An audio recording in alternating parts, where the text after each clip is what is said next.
What's up everybody, it's Mike with Streamline K9. This video is going to be the first in a 3-part series on how to teach your dog a reliable recall.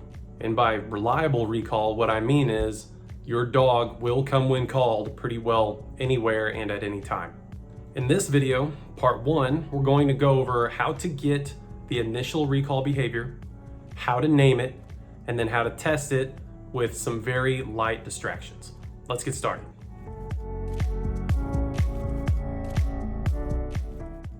I'm going to show you guys 2 different methods, both of which you've likely seen or heard of before.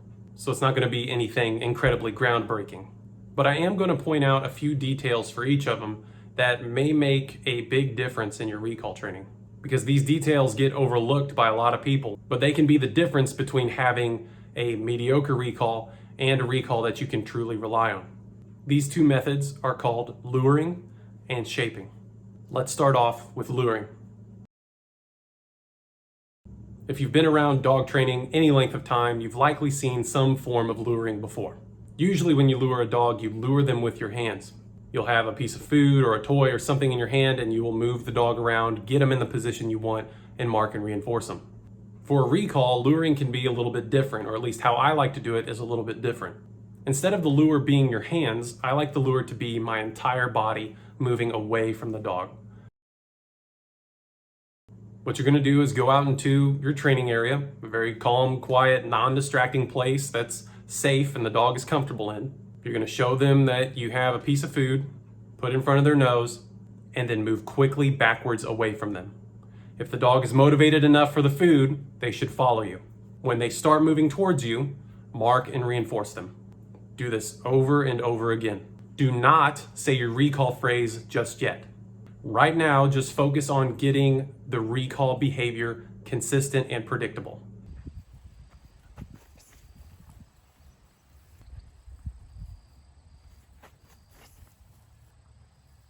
Once the behavior is consistent and predictable, you can start to name it.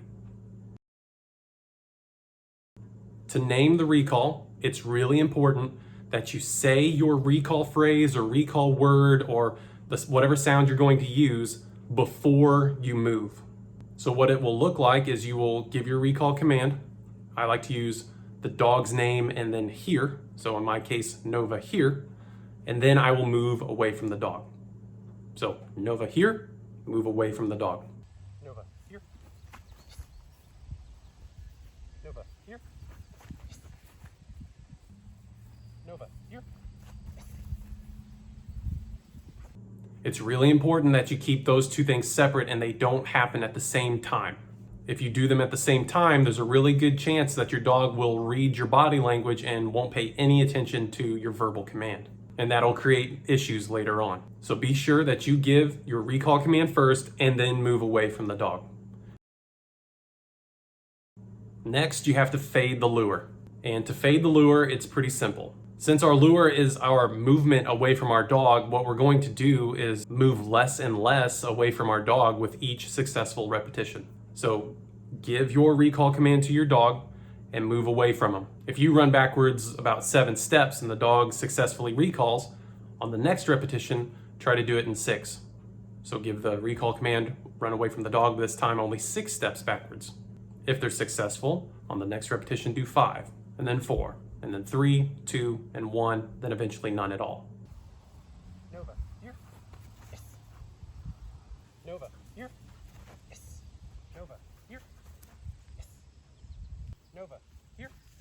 Yes. Nova, here.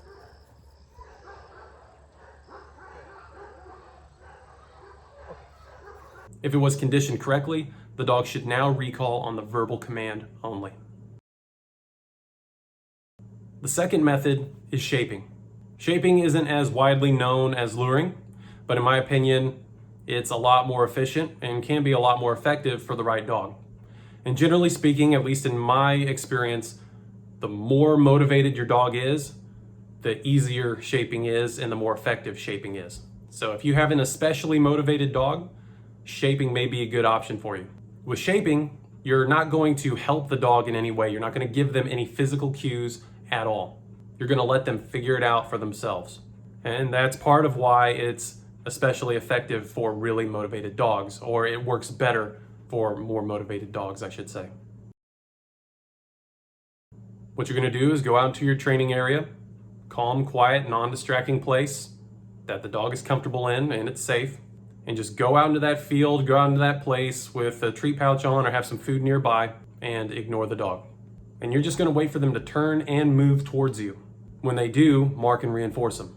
Then go back to ignoring the dog again. They should get a little distracted on something else. When they decide to turn and move towards you, mark and reinforce them. Do this over and over and over again. Now, what usually happens after a while, especially if you've been doing engagement training, is the dog will start sticking to you. They won't want to leave your side. They'll want to hang out with you instead of go away from you. Well, in that case, you can't get the behavior of recall going because they won't go away from you to come back to you. So in those instances, what you have to do, or how I like to do it, is I like to take some food out of my treat pouch and toss it out into the yard, have them go get it. And then whenever they turn and move towards me off of the food, I mark and reinforce them. And I'll do that over and over again.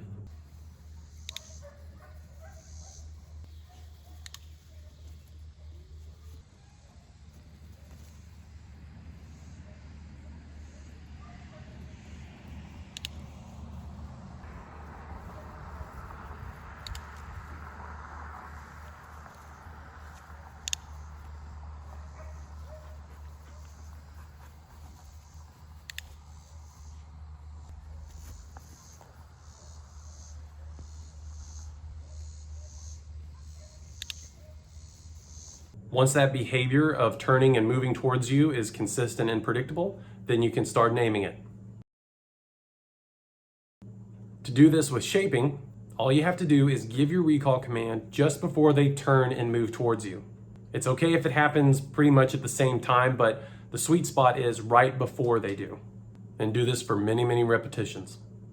Go back here. Go back here.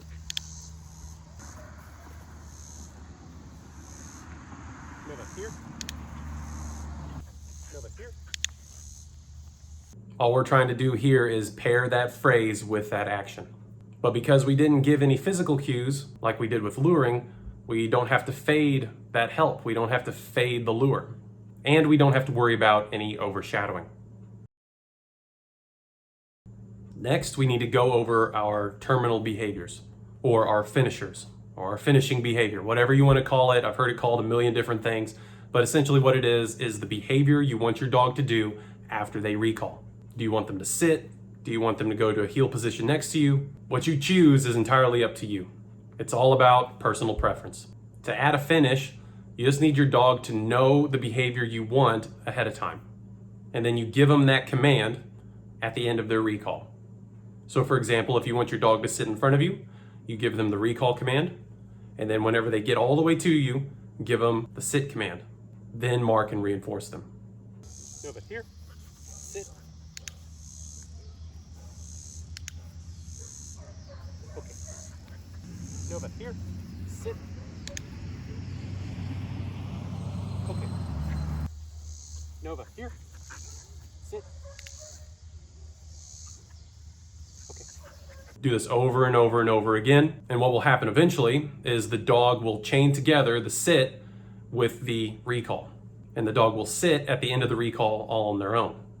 At that point, you can stop saying sit and just wait for the dog to sit.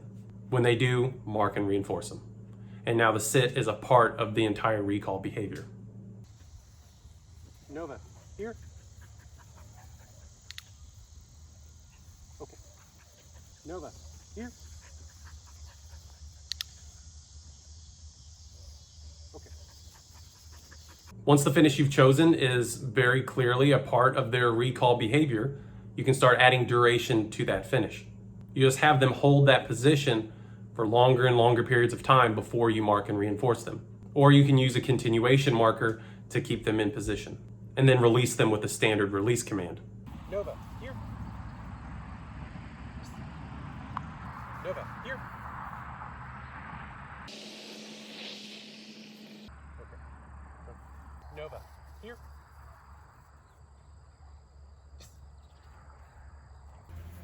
Nova, here. Good.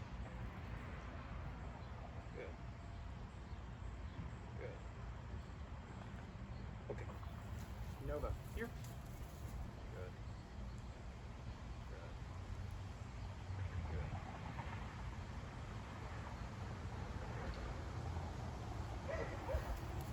There's a lot of different ways to do this, but the general process is to get the finished behavior first and then start adding duration to it. And for the record, you don't have to have a finished behavior at all. You can just have the dog stand there in front of you until you release them. That could be your finished behavior, is just standing there in front of you. They don't have to sit, they don't have to go to a heel, they can just be around you. That's also completely fine. But the reason why having some sort of finish is important is we don't want the dog to think that they can just run to you, get a reward, and then run away from you. We want to make sure that they understand that they need to be released from the recall before they can run off and do whatever else they want to do. Before we go over the last step in this video, I just want to let you guys know if you have any questions about any of this, any of my videos for that matter, do not hesitate to ask questions in the comments section. I don't mind at all answering questions. If you'd like to know when I release new videos, please consider subscribing and hitting the notification bell so you know exactly when that happens. And if you got some sort of value out of this video, please consider dropping a like for me. Now let's get into the last step. For this final step, what we're going to do is test our training around some very, very light distractions. What you're going to do is go out into that same training field, that same training area you taught the dog to recall in, have some food on you, but this time you're going to have the dog on a retractable lead or a long line of some sort. Let your dog wander around, get a little distracted on something, whether in a light smell or they can see something going on in the distance. Let them space out a little bit, and then give them the recall command. What should happen is the dog should turn towards you and recall. Do the finish behavior, and then you mark and reinforce them. If that's the case for you, repeat this over and over and over and over again. The more repetitions you get, the better. If your dog does not recall, give them a few light taps on the leash and try to guide them towards you, try to get them going, give them a recall command again, and try to more or less make them recall. Try it again. If your dog fails twice in a row, stop what you're doing and go back to the first two steps. Get more conditioning in there before trying the light distractions again. If the dog is successfully and consistently recalling around light distractions while on leash, you can go to off leash and get more practice in that context. And as long as the dog keeps recalling for you, then everything's good.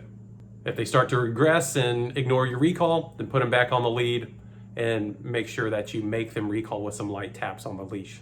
If your dog fails twice in a row, remember, just go back a few steps, find where you were last successful, and rebuild it from there.